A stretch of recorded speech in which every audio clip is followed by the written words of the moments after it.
সুযোগটা আমাকে না দিত হয়তো আমি নিয়ম শৃঙ্খলার মধ্যে আমি শিখতে পারতাম না। তো তখন থেকে নিয়ম মানে চেষ্টা করেছি যে মুক্তময় যখনই হয় এই ক্যাম্পে অংশগ্রহণ করার জন্য।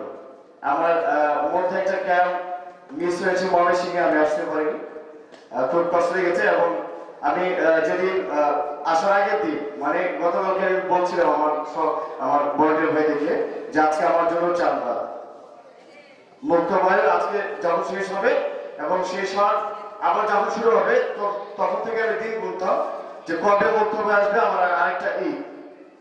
ধন্যবাদ এবার সুযোগ করে দেওয়ার জন্য সকলকে। আসসালামু আলাইকুম। আমার নাম মোহাম্মদ আলী হোসেন, আমি ইবনে সিনা গ্রুপের। এবছর আমি ক্যাম্পে নতুন, তো আশা আছে ক্যাম্পে এসেছি, মানে অনেক ইচ্ছা ছিল, আশা ছিল কোনো এক ক্যাম্পে যাব, কোনো বছর সুযোগ হয়নি। তো এবছর আমার সুযোগ হয়েছে, এসেছি ক্যাম্পে। এই ক্যাম্প থেকে আমার অনেক কিছু শিক্ষা অর্জন করার ইচ্ছা আছে। জানি না কি কি শিক্ষা অর্জন করতে পারি বা তোমরাও কি কি শিক্ষা অর্জন করতে পারো। আশা করি এই ক্যাম্পের থেকে যে ম্যাম বলেছিল সময় মানে পড়াশোনায় চলে গেলে পরবর্তীতে ইন্টার পাস বা matric pass masters degree pass করে ভালো চাকরি নিয়ে সেইটা পূরণ করা যায়, কিন্তু সময় চলে গেলে তা কখনো পূরণ করা যায় না, সেটা ফিরিয়ে আনা যায় না।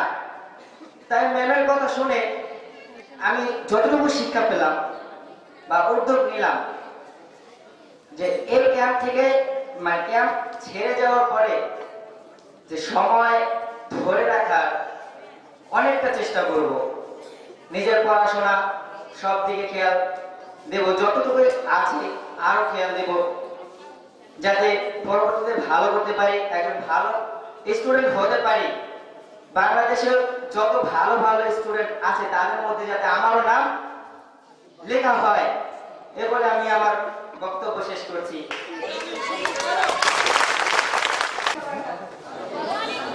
আমি সুলতানা রাজিয়া দলের দলনেত্রী সাদিয়া পারভীন। আশা করি আপনারা সবাই ভালো আছেন। আমাদের এখানে ক্যাম্প অধ্যক্ষ মাননীয় আমাদের এখানে ক্যাম্প সহকারী যত সবাই আছেন সকলকে অনেক অনেক ধন্যবাদ। আর আমার সমবয়সী ভাই বোনেরা আপনাদেরকে অনেক ধন্যবাদ। আর আমি এখানে বিশেষ করে বলার জন্য আসছি যে এখানে আমাদেরকে কিন্তু সব পরিবার থেকে কিন্তু অ্যালাউ করে না এই যে এত সুন্দর একটা ক্যাম্পে আসার জন্য। বিশেষ করে আমরা একদিন দুই দিন তিন দিন অনেক দিন মোট 4 দিন থাকি, তাই না? এমনটা হয়েছিল আমার সাথে 2016 সালে। তো আমি অনেক কান্না করছি, আমি আসি নাই, আসতে দেয়নি ফ্যামিলি থেকে। তারপর 17 সালে যখন ক্যাম্প হইলো অনেক ম্যানেজ করার পর আমি আসতে পারছি। আসার পর আমি ক্যাম্প থেকে যা শিখেছি আমি নিজে তা প্রয়োগ করার চেষ্টা করেছি এবং সাথে সাথে আমার ফ্রেন্ডদের মানে আমার সমবয়সী যারা আছে তাদেরকে অনেক বলেছি, গল্প বলেছি, তারা অনেক আগ্রহী হয়েছে। যার কারণে এইবার আমি আসার মতো সুযোগ পেয়েছি, আমার ছোট ভাইকে সহ নিয়ে এসেছি এবার আমি। তো এর জন্য বিশেষ করে আমি অনেক কিছু শিখতে পেরেছি। তোমাদের সবার কাছে একটা মানে অনুরোধ আমার, তোমরা সবাই আমাদের নিয়ম শৃঙ্খলা, তারপরে যে শিক্ষার্থী যে বলেছিল আমাদেরকে যে সময়ের জিনিসটা খেয়াল করতে, অবশ্যই আমরা ইনশাআল্লাহ সময়ের ব্যাপারে আসসালামু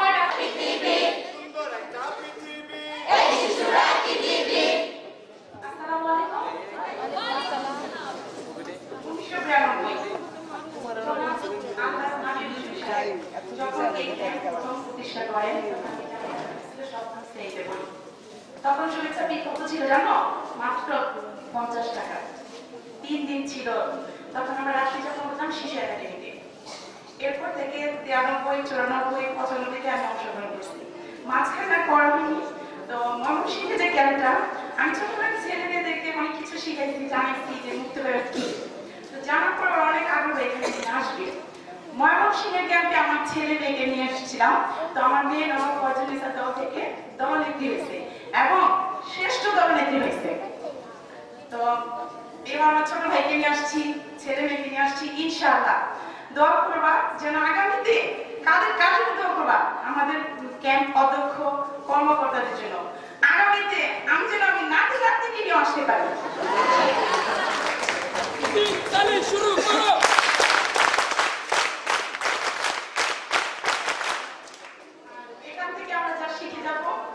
ইনশাআল্লাহ এটা আমাদের চলার পথে যেন কাজে লাগে এই ব্যবস্থা করব। আর আমি কিছু বলতে চাই না।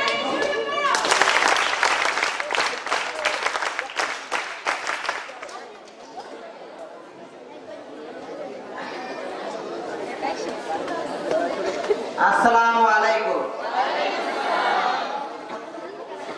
আমার সামনে উপস্থিত আছেন অধ্যক্ষ এবং সহকারী যারা আছেন এবং আমার সামনে রয়েছে অনেক ছোট ছোট ভাইয়েরা প্লাস ভলান্টিয়াররা, সকলকে অনেক অনেক ধন্যবাদ। আমি আসছি এখানে, আমার মনটা শুধু মানে ছটফট করছে যে কয়েকটা কথা বলার জন্য।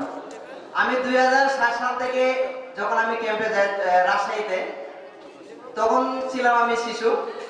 ওখান থেকে মানে তখন আমি আর এই ক্যাম্পের কথা আর বলতে পারি না।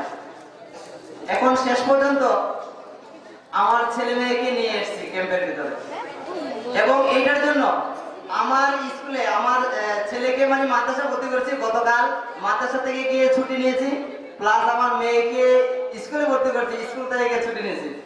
2 দিন ছুটি নিয়ে তারপর আমার ছেলে মেয়েকে ক্যাম্পে নিয়ে আসছি ওইটার জন্যই যে আমার এখান থেকে যে কিছু শিখতে পেরেছি, হ্যাঁ, যে আমার ছেলেমেয়েরা যখন কিছু শিখতে পারে, যে আশা করি যে তোমরা আজকে থেকে যে এখান থেকে কিছু শিখতে পারো।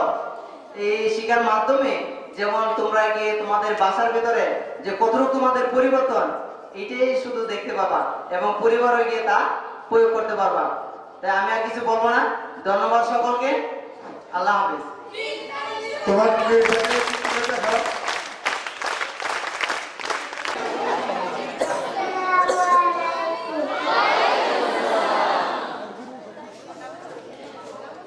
আমার নাম আলবি।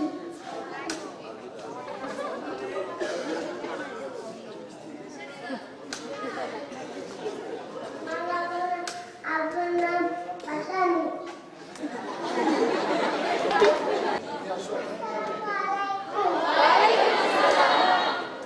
আমার নাম একটা মিস। আমি একটা ছড়া বলবো। আমার নাম মিসে আমিনা খাতুন। তোমাদের নাম হলো জামিলা খাতুন।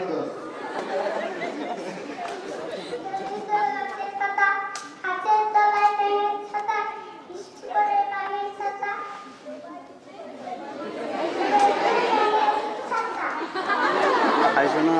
হয়েছে, সে পুরস্কার পেয়ে গেছে। কিন্তু সাহস করে এই ছোট্ট মনিটা বললে বড়রাও তো সাহস পাচ্ছে না। আমাদের কালকে থেকে তো ইভেন্ট শুরু হবে ইনশাল্লাহ, আগামীকালকে থেকে। তোমরা প্রস্তুতি নাও। এই মেয়েটাকে যদি তোমরা ক্রস করতে পারো তাহলে তোমরা প্রথম পুরস্কার পাবা, আমি হলে প্রথম পুরস্কার সেই পাবো। আমার নাম মোহাম্মদ আসানি, আমি বিজ্ঞানী জগদীশচন্দ্র বসু কলেজে। এখানে অনেকে সবাই অনেক কিছু বলে গেছে, আমি শুধু বলতে আসছি যে এই বছর আমি হলাম এখানে যখন ফর্ম ফিল আপের জন্য আমাকে দেওয়া হয়, ফর্মটা পিছনে নিয়মাবলী বা পড়ি, তো দেখে প্রথমে একটু বিরক্ত লাগছিল যে এত নিয়ম কেন। কিন্তু এখানে আসা মানে প্রথম দিন এসে যা মানে জ্ঞান লাভ করলাম বা যতটুকু আনন্দ পেলাম, মনে হলো যে না, স্যারদের প্রত্যেকটা কথা প্রত্যেকটা নিয়ম আমাদের জন্যই মানে আমাদের ভালোর জন্যই তারা করেছে। আমরা সবাই ইনশাল্লাহ চেষ্টা করবো আমরা যে 4 দিন এখানে আসি আমাদের ভালোটা যেন সবাই পায়, আমাদের ভালো গুণ যেন অন্য নিতে পারে সেদিকে আমরা খেয়াল রাখবো। তো স্যারের আরেকটা কথা আমি বলতে চাই যে তাদের নামটা সম্ভবত আমি জানি না, মনে নেই।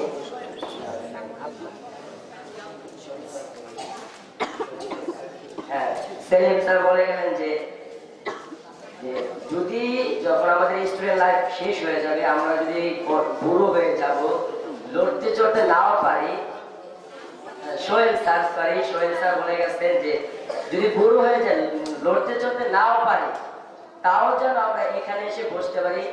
তার কথা হলো যে আমার মনে আশা, আমার মনে একটা ইচ্ছা, জানো আমার বয়স যতই হোক আমি যেন এই মুক্তিবায়ক ক্যাম্পে আল্লাহ তাআলা যেন আমাকে আসতে এবং অংশগ্রহণ করার জন্য দান করে। এই আশা ব্যক্ত করে সবাই আমার বক্তব্য শেষ করছি। আসসালামু আলাইকুম।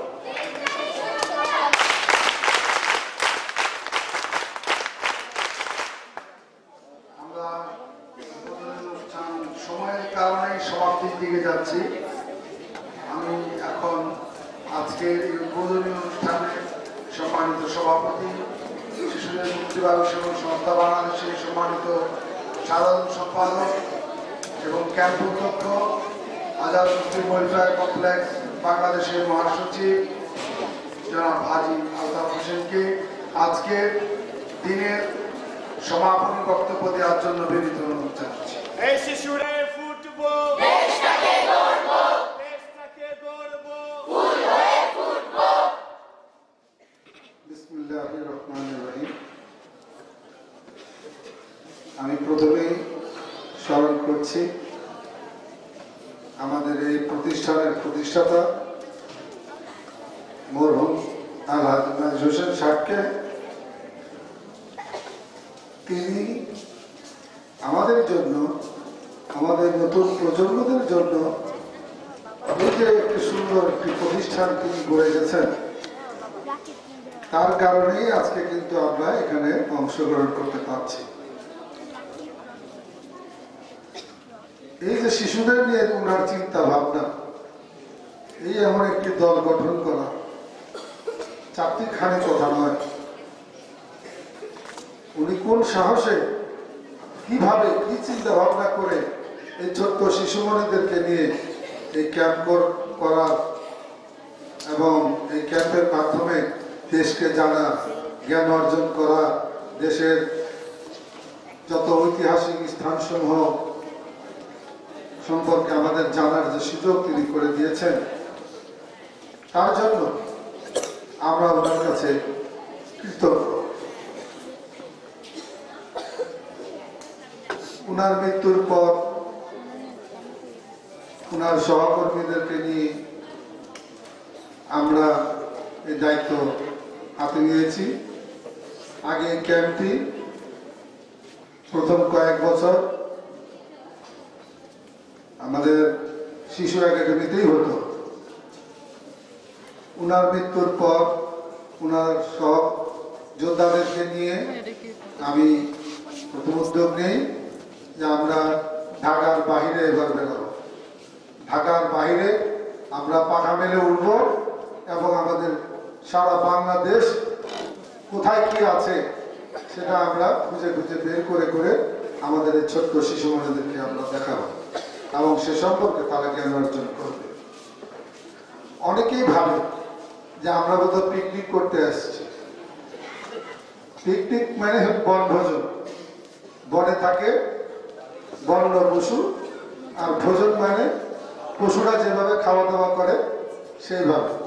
যারা পিকনিক করে দেখবেন তারা বনে গিয়ে পিকনিক করে আর বন্য প্রাণীর মতো ঘুরে ঘুরে বসে বসে এদিক ওদিক ফেলে নানান রকম বিশৃঙ্খলার সাথে তারা খাবার গ্রহণ করে। আমরা কি সেই রকম? আমাদের এখানে কি কেউ দেখেছে এরকম যে আমরা বিশৃঙ্খলার সাথে খাবার খাচ্ছি আর এলোমেলো ভাবে ঘোরাফেরা করছি? তো কাছে কাছে আমি বলবো এটা একটা শিক্ষা সফর। এই শিক্ষা সফরকে সফলতা অর্জন করার জন্য কারা ত্যাগ স্বীকার করবে? শুধু কি কর্মকর্তাই করবে? যারা এখানে আসছেন কি ব্যাপার, ছেলেদের সব কেন উল্টা ঘুরে আছে কেন? পিছনে তোমরা কি দেখছো? সাইডে বা কি দেখছো? সামনের দিকে তাকাও, সুন্দরভাবে তাকিয়ে থাকো। কথা শোনো বা না শোনো, চোখ বন্ধ করে থাকো, কান বন্ধ করে থাকো, কিন্তু চেহারাটা সামনের দিকে রাখো, কারণ তোমাদেরকে পিছন থেকে অনেক লোক দেখছে। ঠিক আছে? এটাই হলো শৃঙ্খলা। আমার কাছে বারবার একই কথা, শৃঙ্খলা। কারণ শৃঙ্খলা না থাকলে এই ক্যাম্প পরিচালনা করবার সাহস আমার হবে না। হবে? আমরা কতজন শিশু নিয়ে আসছি, এদের সিকিউরিটি কে দেবে? আমাদের যদি আল্লাহ পছন্দ না করেন তাহলে আমরা কি এত সাহস পাবো? হ্যাঁ, এই যে তোমাদেরকে নিয়ে আসছি, আমাদের পক্ষে কি সম্ভব একা এইগুলি সব ডিসিপ্লিন ঠিক রাখা? তোমরা আমাদের সহযোগিতা করবে, আমরা তোমাদেরকে সহযোগিতা করবো। ইনশাআল্লাহ দুজনের সহযোগিতা, দুপক্ষের সহযোগিতা, আল্লাহ আমাদেরকে তার সৃষ্টি জগৎকে দেখার সুযোগ করে দিবে, তাই না? আমি তো অনেক কথা বলেছি আমাদের এই অনুষ্ঠানে, তোমরা যারা এখানে মঞ্চে দেখতেছ সবার কথাই তোমরা শুনেছ। আমিও আমাদের যিনি মিলের ইনচার্জ আছেন বর্তমানে আমাদের ক্যাপ্টেন অবসরপ্রাপ্ত কাদের সাহেব, আব্দুল কাদের সাহেব, উনি আমাদের যথেষ্ট সহযোগিতা করেছেন। যখন যেটা বলেছি অমনি তিনি সেটা করার সুযোগ করে দিয়েছেন। এখানে মেন পাওয়ার লাগে, এখানে সিকিউরিটি গার্ড আছে, ওনাদের সহযোগিতায়, এখানে স্টাফরা যারা আছে ওনাদের সহযোগিতায় আমরা তড়িৎ গতিতে এই ক্যাম্পের যে সমস্ত আমাদের জিনিস প্রয়োজন সেগুলো উনি করে দিয়েছেন, যার জন্য আমরা সুন্দর একটা পরিবেশ পেয়েছি। এখন আমরা সবচেয়ে বড় কথা যে আমরা যেখানে ক্যাম্প আজকে আছি এটা এমন একটা নিরাপত্তা বলয়ের ভিতরে আছে যে দেখো বাইরের একটা লোক নাই। তাই আমি ওনাকে অনুরোধ করলাম যে কালকে থেকে কিছু মানুষ আপনার ভিতরে ঢোকার সুযোগ দেন, কারণ এখানকার স্থানীয় অনেক শিশুরা আছে, আমাকে ধরেছিল তোমরা যখন আসতেছিলে তোমাদেরকে তারা দেখতেছিল, তো ওদের তো ঢোকার কোনো চান্স নাই, কিন্তু ছোট্ট বোনেরা ওখানে তারা এদের তো আমাকে বলতেছিল আর কি যে আমরা কিভাবে দেবো, সবাই তো ভিতরে চলে আমাদের তো ঢুকতে দিবে না। আমাকে আচ্ছা ঠিক আছে আমি চেষ্টা করবো ওনাদের কাছ থেকে পারমিশন করার জন্য, কারণ এটা তো তোমরা দেখো না এখন, এটা অনেক বড় ফ্যাক্টরি, জুট মিল, প্রোডাকশন বন্ধ থাকার কারণে আমরা এখানে সুযোগ পেয়েছি। নাহলে তো এখানে যত টাকা মানে প্রোডাকশন যত হয় সম্পূর্ণ এক্সপোর্ট কোয়ালিটি। এখানে বাংলাদেশে পাট থেকে সুতা তৈরি হয়, সেই সুতা সম্পূর্ণ বিদেশ চলে যায়। ওটা দিয়ে তারা কি বানায় না বানায় সেটা তারাই জানে, কারণ পাটের সুতা দিয়ে বহু কিছু হয়। হোক আমাদের কুমিল্লা যাইতে আরো আধা ঘন্টা 1 ঘন্টা, আমরা এখান থেকে যাব, তেল খরচ করেই যাব, কিন্তু থাকবো এখানে। এখানে থাকলে আমাদের অনেক সুবিধা বেশি ভোগ করতে পারবো। তো ঠিক আছে, তোমরা সুন্দরভাবে থাকো। সবার রুম হয়েছে? রুম পেয়েছ? কষ্ট হচ্ছে? আচ্ছা, শিশুদের কষ্ট হচ্ছে না। এখন থাকো কারা? আমাদের অতিথিরা, অতিথি পুরুষ যারা আছিল তাদের তো দেখি পা উপরে মাথা নিচে দিয়া বেডিং বোর্ডিং ইলোপাথারি করে থাকবো, কোথায় কিভাবে থাকবো কিভাবে শুভ বললাম, একটু ধৈর্য ধরে সব ঠিক হয়ে যাবে। তো অতিথিবৃন্দ পুরুষ যারা আছে আপনাদের কি কোনো সমস্যা আছে? কোনো বলেন? অনেক রুম আছে এখানে, আমি আরো 100, 200, 300 মানুষের থাকার ব্যবস্থা করে দিতে পারবো। আমাদের মিল ইনচার্জ সাহেব আছেন এখানে, অনেক রুম আমি রেডি করে অনেকে ধুয়ে পরিষ্কার করে রেখেছেন, কিন্তু আমাদের তো সেই লোক, এত লোক নাই। আর আপনাদেরকে এত ওই দূরে দেই নেই এই জন্য যে আপনাদের এই স্টেজে আসা যাওয়ার জন্য আপনাদের ওই মানে দূরের থেকে হেঁটে হেঁটে আসতে হবে, আপনাদের কষ্ট হবে, এই জন্য আপনাদের এখানে থাকার ব্যবস্থা করেছি। আর যারা আমাদের মহিলা অতিথিরা আসছেন তাদের থাকার ব্যবস্থা ঠিক হয়েছে কিনা? হয়েছে? জায়গা হয়েছে নাকি?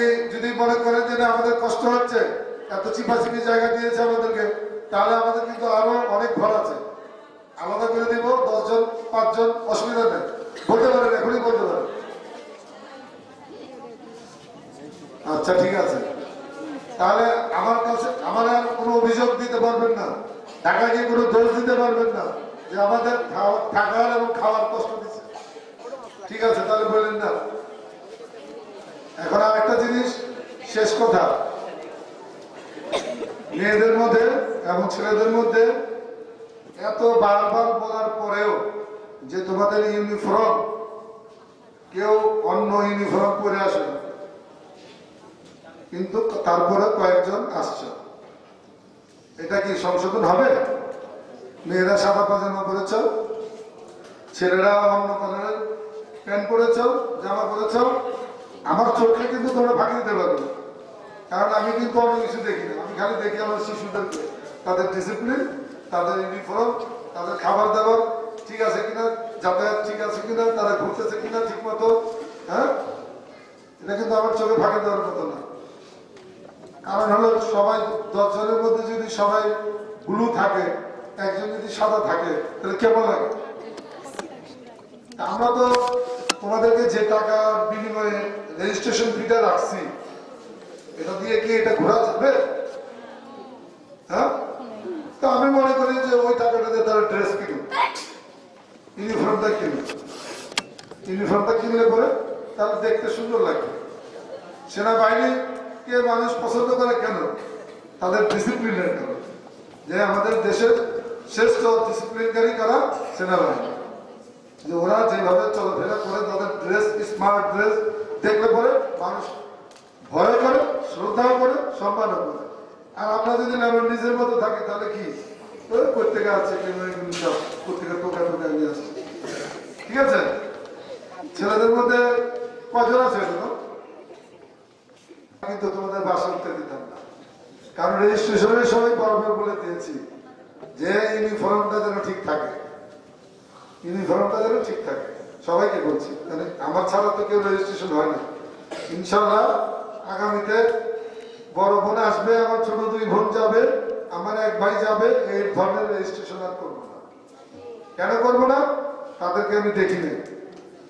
হয়তো ভাই আসছে, আমার ছোট বোন কান্না করতেছে, ও যাবে, চাপ দিয়ে দেন, ফর্ম দিয়ে দিয়েছি ছোট মেয়ে। কিন্তু এই দেখো ইউনিফর্মটা ঠিক মতন, এই blue sky colour shirt, blue colour pant, মেয়েদের স্কাই কালার জামা, ব্লু কালার পায়জামা, এটা যেন অবশ্যই তারা নিয়ে নেয়। ঠিক আছে, এই জন্য কষ্ট লাগে, এত কষ্ট করে সাথে, তারপরে ওরা 2-4 জনের জন্য আমাদের মানে এটা অন্যরকম দেখা যায়। ঠিক আছে, আমরা কালকে ইনশাআল্লাহ কোথায় যাব? যাব। সকালবেলা উঠে আমাদের যে সকালের ভোরের প্রোগ্রাম, তোমরা জানো সবাই? আচ্ছা, কিভাবে জানলে? জেনে ফেলেছ? সুন্দর করে আসবে, তবে কেউ অসুস্থ হয়ে যাবে। এর জন্য আমাদের ডাক্তার বাবা সকালে সবাইকে স্যালাইন খাওয়াবে। স্যালাইন খাওয়া বাধ্যতামূলক। এটা আমার কাছে মজা না লাগলেও আমার শরীরের জন্য অনেক উপকারী, আমার শরীরের জন্য অনেক উপকারী। আমার শরীরের মধ্যে যে শক্তিটা আছে, তোমাদের শরীরে তার চেয়ে একটু কম শক্তি আছে। তোমরা যখন স্যালাইনটা খাবে ঠিক মতো, তাহলে তোমরা এনার্জি পাবে। যখন বাইরে ঘোরাফেরা করবে তখন তোমাদের কাছে দুর্বলতা আসবে না। বিশেষ করে মেয়েদের, তোমাদের বলে দেয়, কারণ তোমাদের ভিতরেই অনেক নেকড়া ফেকড়া করো তোমরা। মেয়েরাই বেশি কি করে, হ্যাঁ করে না? ঠিক আছে, ওটা একদিন আসে তো প্রথম দিন, কালকে রিপোর্ট পেয়ে যাবো আমার কাছ থেকে, ডাক্তার আমার কাছ থেকে, কে কিরকম ভাবে স্যালাইন খেয়েছে। ঠিক আছে, স্যালাইনটা অবশ্যই তোমরা খাবে, এটা তোমাদের জন্য উপকার। আর ওষুধ তো আমাদের কাছে আছে, সব রকম ওষুধই মোটামুটি আমাদের কাছে আছে। তোমরা যারা বমি করো, আমি একদিনের মধ্যে 4 দিনের জন্য যে পলিথিন আনছি তোমরা একদিনে শেষ করে ফেলেছি। আমি জিজ্ঞেস করলাম কি ব্যাপার, কয় স্যার 1 মেয়ে 10 বার বমি করছে, 10 বার বমি করছে, আমার তো চোখ কবল উঠে গেছে। আমি যে আমার ওষুধ কি করছো, ওষুধ খাওয়ার পরেও 10 বার বমি। তোমরা আগামীকালকের জন্য প্রস্তুতি নাও। এখন ঘরে গিয়ে কি করবে? এখন তো যাবো না, এখন আমরা বৃষ্টি নামতেছে, আমাদের খাবার প্রস্তুত, খাবার প্রস্তুত। আচ্ছা, খাবার প্রস্তুত। তোমরা কি এখন খাবে না গান শুনবে? গান শুনবে? তাহলে লিটন, তোমাদের তো অনেক ডিমান্ড আছে, দেখা যায়। লিটন কোথায়?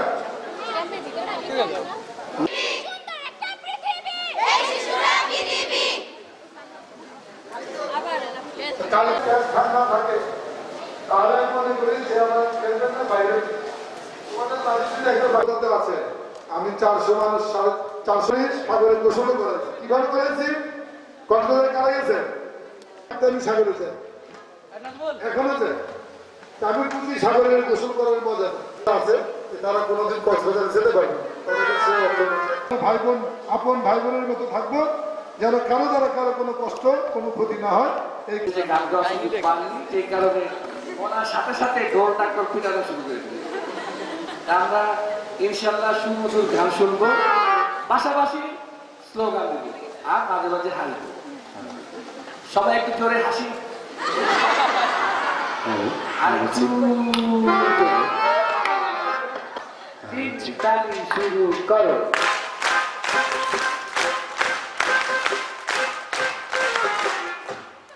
শুরু হচ্ছে আমাদের আজকের সঙ্গীত পর্ব এবং মাঝে মাঝে একটু রিল্যাক্স হওয়ার জন্য হাসবো। গান গাইছেন আনসারউদ্দিন লিটন ভাইয়ের দলবল নিয়ে আমরা গানটি মনোযোগ দিয়ে শুনবো। ধন্যবাদ সবাইকে। গানটি গাইব এখন আপনাদের মাঝে। আমার মনে হচ্ছে একটি কথা রয়ে গেছে, সেটা হচ্ছে অবশ্যই সুন্দর মার্জিত, অবশ্যই উশৃঙ্খল গান গাওয়া যাবে না, হায় হায় নাই নাই বলা যাবে না। আমরা সুন্দর গান গাই। এখন যদি বলে সেই তুমি কোথায় হারিয়ে গেলে, তো খুঁজতে খুঁজতে অবস্থা টাইট হয়ে যাবে। আমরা সুন্দর গান গাই। হ্যাঁ, ধন্যবাদ। দেখেছিলাম বায়োস্কোপের নেশায় ছাড়ে না, ডাইনে তোমার চাচার বাড়ি, বাইরের দিকে পুকুর ঘর, সেই ভাবনায় বয়স আমার পারে না, সেই ভাবনায় বয়স আমার পারে না। তোমার বাড়ি রঙের মেলায় দেখেছিলাম বায়োস্কোপের বিষয় ছাড়ে না, বায়োস্কোপের বিষয় আমার ছাড়ে না।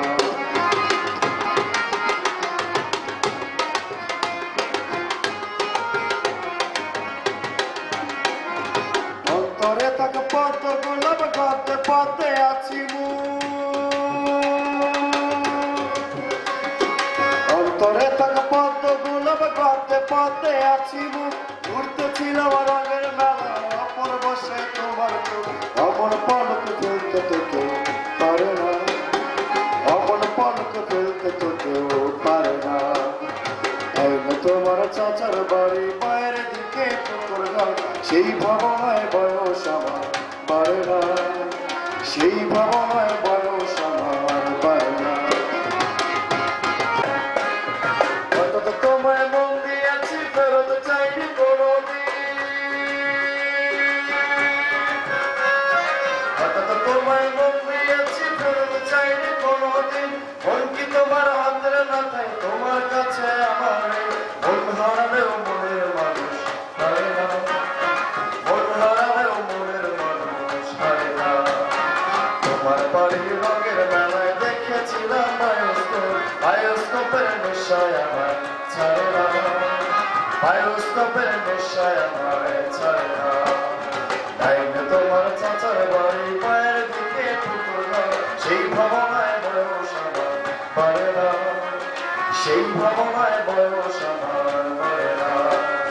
বায়োস্কোপের নেশায় আমার ছাড়ে না, সেই ভাবনায় বয়স আমার পারে না, সেই ভাবনায় বয়স আমার পারে না।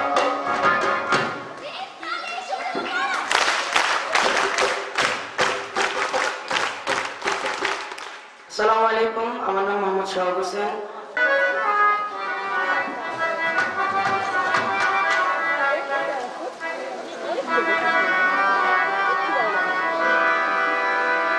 গ্রামের নওজোয়ান হিন্দু মুসলমান মিলিয়া বাংলা গানের মুর্শিদি গাইতাম, আরে কি সুন্দর দিন কাটাইতাম, আরে কি সুন্দর দিন কাটাইতাম, আগে কি সুন্দর দিন কাটাইতাম, আগে কি সুন্দর দিন কাটাইতাম। গ্রামের নওজোয়ান হিন্দু মুসলমান, গ্রামের নওজোয়ান হিন্দু মুসলমান মিলিয়া বাউলা গানের মুর্শিদি গাইতাম, আমরা মিলিয়া বাউলা গানের মুর্শিদি গাইতাম। আগে কি সুন্দর দিন কাটাইতাম, আগে কি সুন্দর দিন কাটাইতাম, আগে কি সুন্দর দিন কাটাইতাম, আমরা আগে কি সুন্দর দিন কাটাইতাম।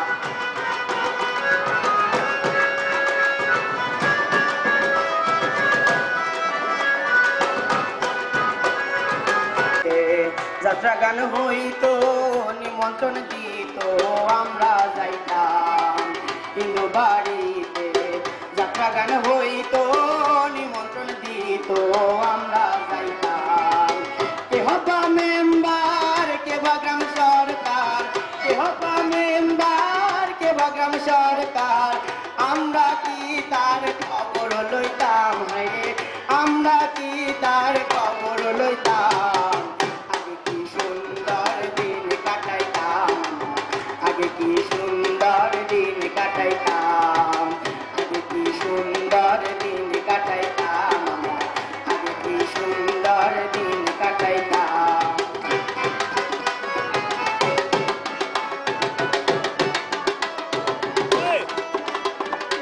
রঙে গাইতো আনন্দ পাইতাম, বর্ষা যখন হইতো নদীর গাহানাইতো, রঙে রঙে গাইতো আনন্দ পাইতাম। কে হবা মেম্বার কে বা গ্রাম সরকার, কে হবা মেম্বার কে বা গ্রাম সরকার, আমরা কি তার খবর লইতাম হায়রে, আমরা কি তার খবর লইতাম। কি সুন্দর দিন কাটাইতাম, আগে কি সুন্দর দিন কাটাইতাম, আগে কি সুন্দর দিন কাটাইতাম, আগে কি সুন্দর দিন কাটাইতাম।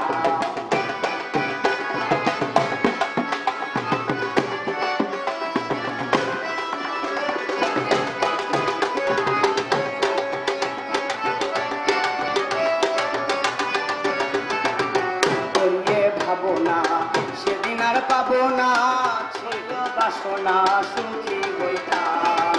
করিয়ে ভাবো না সেদিন আর পাবো না, ছিল বাসনা সুখী হইতাম। দিন হতে দিন আসে কঠিন, দিন হতে দিন আসে কঠিন, করিম দিনহীন কোন পথে যাইতাম আমরা, করিম দিনহীন কোন পথে যাইতাম। আগে কি সুন্দর দিন কাটাইতাম, আগে কি সুন্দর দিন কাটাইতাম, আগে কি সুন্দর দিন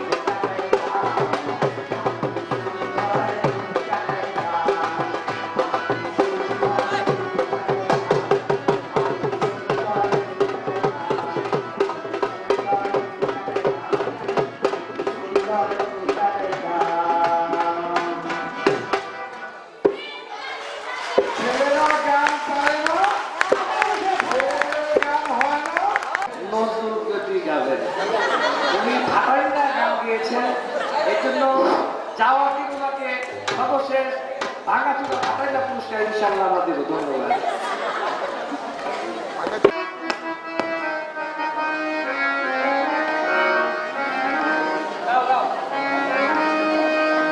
তুমি মিশ্রিত লগ্ন মাধুরী জলে ভেজা কবিতা আছে সরোয়ার্দি শেরে বাংলা ভাষানির শেষ ইচ্ছা। তুমি বঙ্গবন্ধু রক্তে আগুন জ্বলা জ্বালানোই সে ভাষণ, তুমি ধানের শীষে মিশে থাকা শহীদ জিয়ার শপথ। তুমি ছেলে হারামা জাহানারা ইমামের ৭১-এর দিনগুলি, তুমি শহীদ মিনারে দুভাষী।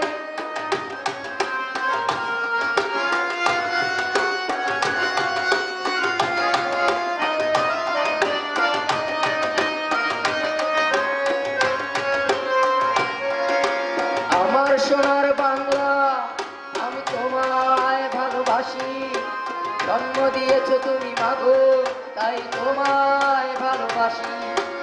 আমার প্রাণের বাংলা আমি তোমায় ভালোবাসি, প্রাণের প্রিয় মা তোকে বড় বেশি ভালোবাসি।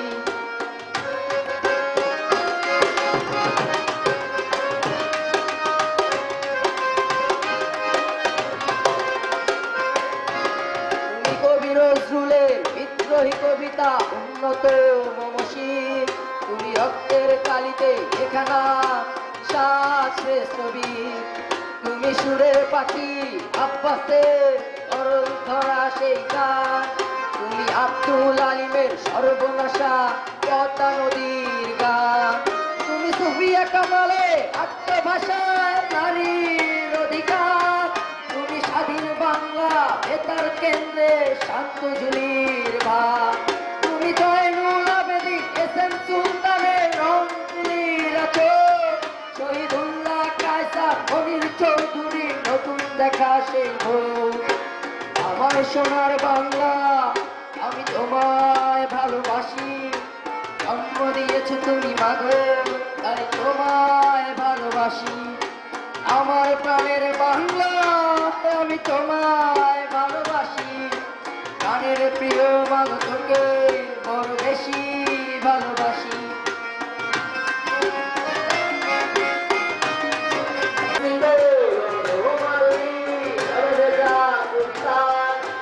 বাঙালির গর্ব বাঙালির প্রেম প্রথম শেষ জোয়ার তুমি বঙ্গবন্ধু রক্তে আগুন জ্বলা কালারই সে বছর তুমি ধানের শীষে ভেসে থাকা শহীদ জিয়ার শপথ তুমি একটি ফুলকে বাঁচাবো বলে জেগে ওঠো সুমধুর তুমি রাগে অনুরাগে মুক্তি সংগ্রামে সোনা ধরা সেই রতুর তুমি প্রতিটি পঙ্গু মুক্তিযোদ্ধা অভিমানের সংসার তুমি ছন্দ তুমি হাসি তুমি জাগ্রত শহীদ মিনার আমার সোনার বাংলা আমি তোমায় ভালোবাসি জন্ম দিয়েছো তুমি মাগো তাই তোমায় ভালোবাসি আমার প্রাণের বাংলা আমি তোমায় ভালোবাসি প্রাণের প্রিয় মা তোকে বড় বেশি ভালোবাসি